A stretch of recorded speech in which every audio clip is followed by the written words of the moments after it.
गुजरात में आंधी तूफान और बारिश होने के कारण रोड पे उत्तर सड्डा बेलोदरा जेल बाईपास रोड रास्ते में इलेक्ट्रॉनिक पोल गिरने से 2 घंटे तक फुल ट्रैफिक जाम। पुलिस अधीक्षक साहब से बात की गई।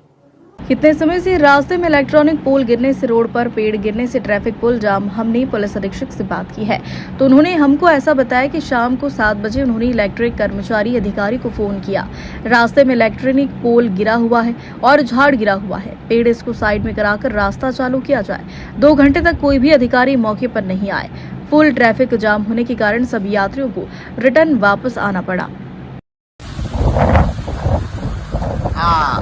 नडियाद बिलोत्रा रोड पर जीवी हाईवे पर रोड पर रस्ता पर पड़ेला वायर नीचे वायर है नीचे वायर ना वायर પડ્યા હોવા છતાં તો 1 કલાકથી જીબી વાળાને ઇન્ફોર્મ કર્યા પછી પણ હજુ સુધી આવ્યા નથી।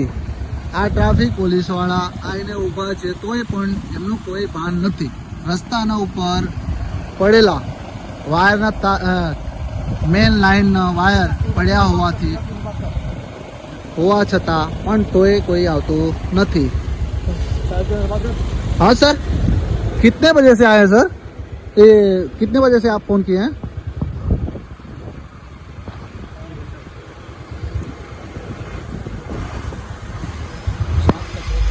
सात बजे 7:30 વાગ્યાથી આવ્યા છે। 4 સાહેબ છે, કલાક मतलब कि કલાક થયો ને, કલાકથી ઊભા છે સાહેબ। વાયર પડે છે તો પણ એ કોઈ ગણગારતું નથી। આખા રોડ બ્લોક છે। 2 કલાક છે। આ જીબી વાળા પોલીસ અધિકારીએ ફોન કરી 2 કલાક થયો, 2 કલાક હજુ સુધી કોઈ આવ્યો નથી। પેલી બાજુ છે, આ બાજુ છે, ફૂલ ટ્રાફિક જામ છે।